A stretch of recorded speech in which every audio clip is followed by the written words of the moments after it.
આમ આદમી પાર્ટીના ગોપાલ ઇટાલિયાએ લલિત વસોયા સામે કેટલાક આક્ષેપો કર્યા હતા, તેનો વિવાદ હવે વકર્યો છે। ગત 17 જૂને વિસાવદર વિધાનસભા પેટા ચૂંટણીના પ્રચારના અંતિમ તબક્કામાં આમ આદમી પાર્ટીના ઉમેદવાર ગોપાલ ઇટાલિયાએ વિસ્ફોટક દાવો કર્યો હતો। તેમણે જણાવ્યું હતું કે કોંગ્રેસના લલિત વસોયા, લલિત કગથરા તથા પરેશ ધાનાણીએ મને બદનામ કરવાનો પ્રયાસ કર્યો છે। લલિત વસોયાએ પોતાની કારમાંથી 2 લાખ રૂપિયા કાઢી આમ આદમી પાર્ટીના વિસાવદર તાલુકા સંગઠન મંત્રી હરદેવ વિકમાને આપ્યા હતા અને મારા વિરુદ્ધ ખોટા આક્ષેપો કરતો વિડીયો બનાવવાનું કહ્યું હતું। આક્ષેપો બાદ હવે પૂર્વ ધારાસભ્ય અને કોંગ્રેસના નેતા લલિત વસોયાએ ગોપાલ ઇટાલિયાને માનહાનિ બદલ 10 કરોડ ચૂકવવા માટે નોટિસ પાઠવી છે।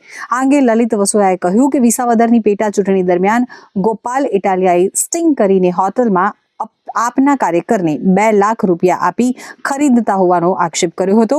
તો લલિત વસોયાએ કહ્યું હતું કે મને અઠવાડિયામાં આ અંગેના પુરાવા આપી વાતચીત કરે, જો એવું નહીં કરે તો કોર્ટમાં કેસ ચલાવવામાં આવશે।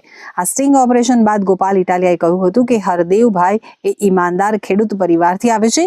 જ્યારે તેમને રૂપિયાની ઓફર કરવામાં આવી ત્યારે તેમણે તરત જ પાર્ટી નેતાઓને જાણ કરી અને પછી સંપૂર્ણ રેકોર્ડિંગ કરી અને સમગ્ર મામલો જાહેર કર્યો।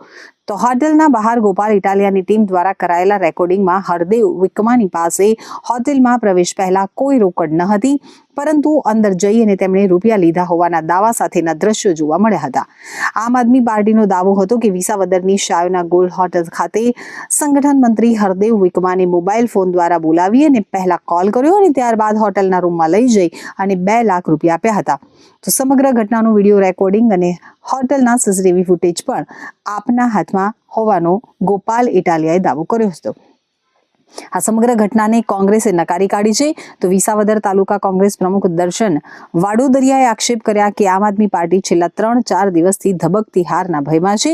હવે તેમને લોકોનો સાથ મળતો નથી, ત્યારે પોતાના જ કાર્યકરોને દાવપેચમાં ફસાવી નાટકીય સ્ટિંગ ઊભું કરવાનો આ ખેલ છે। તેમણે વધુમાં ઉમેર્યું કે હોટેલમાં દરેક પક્ષના આગેવાનો રોકાતા હોય છે, માત્ર હાજરીનો આધાર લઈ આમ આદમી પાર્ટી ખોટી કહાની ઘડી રહી છે। હવે એ નોટિસ વાંચું તો ખબર પડે, મને મળી નથી। તમે જુઓ કે જે નોટિસ ગોપાલ ઇટાલિયાને આપવાની છે એ નોટિસ એણે ટીવીમાં આપી છે, તો ઈરાદો જુઓ ને। મને આપો, જવાબ મારે આપવાનો છે, કેસ મારે લડવાનો છે। મને નોટિસ મળી નથી ને આખી દુનિયામાં ફરે છે, એના ઉપરથી ખબર પડી જાય કે ઈરાદો શું છે એમ। રામ જાણે, હોય તો વાંચીએ તો ખબર પડશે કે આ બધું શું છે એમ। હવે તો હું ચૂંટણીમાં જીત્યો છું, ભાજપે અને કોંગ્રેસે પોતાની હતી એટલી તાકાત લગાવી લીધી ગોપાલને હરાવવામાં, એ પછી ગોપાલ જીત્યો છે એ વાતનું બે પાર્ટીને એક અઠવાડિયાથી પેટમાં દુખે છે। એટલે હવે એ ગોપાલ ઇટાલિયાને ખરાબ ચિતરવા માટે ગોપાલ આવો છે, ગોપાલ તેવો છે એવી કોશિશ કરશે, પણ જનતાનો ચુકાદો આવી ગયો છે, એટલે હવે કઈ બીજો ચર્ચાનો વિષય